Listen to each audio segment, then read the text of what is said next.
Hello, it's Claire from Comeback Brighter here. I'm going to share with you, I think this is something that's really underestimated, and that is how bad a narcissist gets in their old age.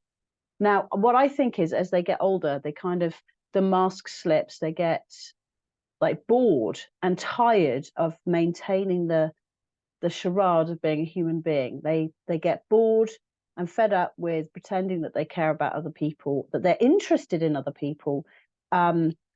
And they just can't be bothered anymore. So what happens is, I think, is progressively as they get older, and I think also like their jealousy and their bitterness comes out a lot more as well as they get older, and they can't conceal that anymore. So they will look at people who are younger than them, or they will look at people who are more healthy than they are, and they will express their bitterness and jealousy by being as vile as they possibly can do. So this was an experience of somebody that my husband was talking to, actually, and what he said was he described the experiences with this person, and now this woman is probably in her late 70s, I would guess. I don't know.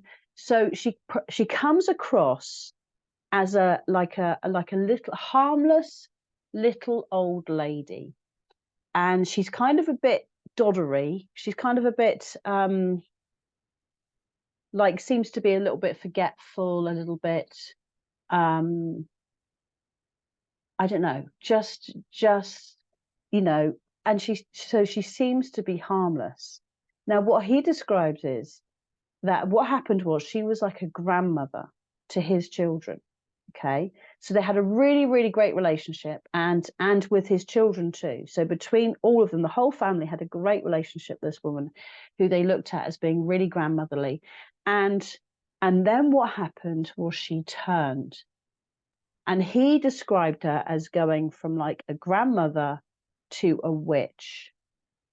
And I don't know what the switch was, okay? And sometimes there isn't necessarily a switch. Sometimes it's just that their jealousy ramps up, or in some way their ego is insulted, and that's the point at which they turn.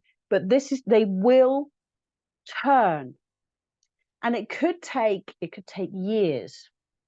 It could take years of them maintaining this act of being a decent human being. It could take years of them pretending to be what you want them to be, and maybe what your children want them to be too. But then it can turn so quickly. And the thing is, when it turns, is when they decide that they don't like you anymore, when they've gone from I like you, so I'm going to be all grandmotherly, and I'm going to have this kind of relationship with your children and this kind of relationship with you. When they turn, it's a complete opposite to where they were before, and they stay like it. So whilst before you might have been that, when they were like being the good one, and I say that in air quotes because it's an act, okay? That's why I'm saying in air quotes. It's not the true them. They will put that act on, but then something will change, and it may be that there's been some sort of row, there might be some sort of disagreement, or it might just change literally overnight, and you never know the reason for it. But then after that, you become public enemy number one. You are in their targets, and they will do everything they can to try to destroy you, to try to ruin your life. So in this particular instance, this woman took him to court over something absolutely ludicrous, okay? And it cost him £10,000 to come out of it. And fortunately, nothing changed. Everything was, she challenged him, and it didn't work for her. So let's hope it cost her a lot more than £10,000, but it cost him £10,000. And now she's on the lookout. She is trying to find another way in which she can get back at him. So they're watching, and they may be watching from a long way away. They may be like recruiting people that to try to get inside information on you. But once that's it, once you've changed from being like the person that they appeared to like, and again I say that in air quotes because they don't really like you. It's just that for some reason something fits. You look good for them in some way. in some way they are benefiting from the relationship that you have, then that can change. And then they hate you. But I have no doubt, personally, I think if you've been through narcissistic abuse and you're going through the healing process, I think there are warning flags. I think there are things that tell you that this person is off before you start to forge that deeper relationship with them, where they can cause utter devastation. So this chap it didn't say anything about how his kids were affected, but they might have been brokenhearted. They might have been really devastated that they went from having this kind of surrogate grandmother to this person they didn't speak to anymore, who was like threatening their family. They might have been devastated by that. So don't be fooled by the harmless little old woman or the harmless little old man. And I'm guilty of it too, but I think that generally as a society, we seem to think people as they get older, that they're like not so bad. They're like something kind of mellows with them, something kind of softens with them. And that we look at older people and then we kind of feel maybe pity, I don't know what it is exactly, but we tend to think of them as being harmless, but they're not. And I think that actually this whole thing about them being this harmless little old man, this harmless little old woman is like a danger thing, because you're much more likely to let your guard down, to let them in, and then they cause bigger devastation when they do turn, because it's inevitable that they will. But if you've done enough healing, you will see those warning signs. And I think what happens is you kind of like, as you're starting to trust yourself more and more, as time goes on, you start to see the warning signs, and it starts to get, so before you needed maybe 10 warning signs, you know, maybe before you needed a relationship of 10 years and then things went wrong and it left you heartbroken and devastated. That's maybe, you know, that, and then that was when you realized there was something really wrong here, you needed to heal from it. And then what happens is over time you become progressively more and more sensitive to narcissistic behaviors.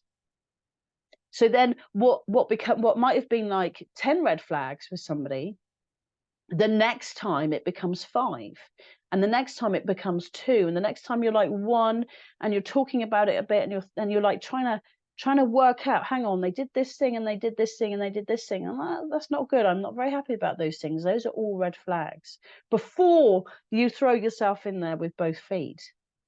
Because I think that in a way, if you have narcissistic parents and you have children too, I think it can be so easy to get sucked into that kind of like older person is being harmless thing, because we're looking for something. We're looking for a kind of mother figure, or we might be looking for like a grandparent figure for our children, and they're just as capable of wreaking havoc and damage and chaos as a 40-year-old.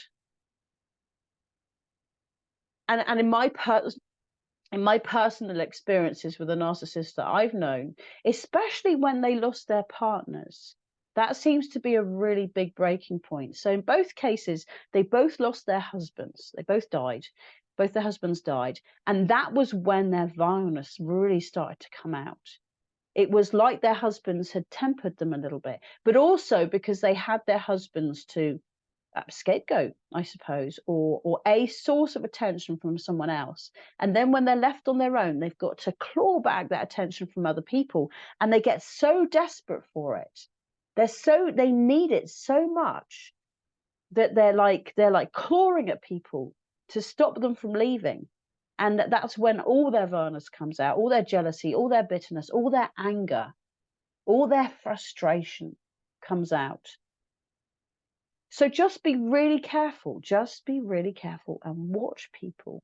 Watch people. That's my greatest bit of advice for you, is to watch people and to just have a look and see, how do they treat people?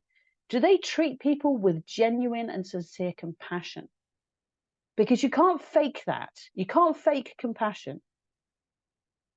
You can't fake that. You cannot fake caring about somebody, because you just got to look at people's faces. You just got to see their body language when they're talking about people. You know whether or not they sincerely care. And then the second question to ask yourself is everything about them? And quite frankly, right, if you really want to be proactive about this, if you've got involved with too many narcissists and you're getting fed up with the absolute havoc that they wreak in your life, because they come in like a wrecking ball. They come in and they cause utter devastation. And that's, if the more you're involved with them, the more you're tied in with them, the more you care about them, the more damage they cause. But if you're getting fed up with that and it's happened again and you're getting frustrated with yourself, I just invite you to consider looking at your previous experiences with people and using it as an opportunity to learn from it. But there is a way you can be proactive. There is a way that you don't have to let these red flags keep popping up all over the place. And that is to ask yourself 2 questions about anybody that you're not sure. Now, first of all, for me personally, the fact that you're asking questions is a red flag in itself. So, but let's put that to one side. You're asking questions about someone. The 2 questions you ask yourself: are they compassionate and caring about other people? And is everything about them? And if they don't appear to be genuinely compassionate and caring about people, and everything is about them, then that's the 2 biggest red flags that you need. And it doesn't matter if you're talking about an overt narcissist, so these ones that, they walk around, they think they're so much better than everybody else, grandiose and all the rest of it, or a covert. Both of them do these things. Both of them don't have any compassion for anybody else, and both of them make everything all about them all the time, whether they're overt or covert. So that covers all your bases.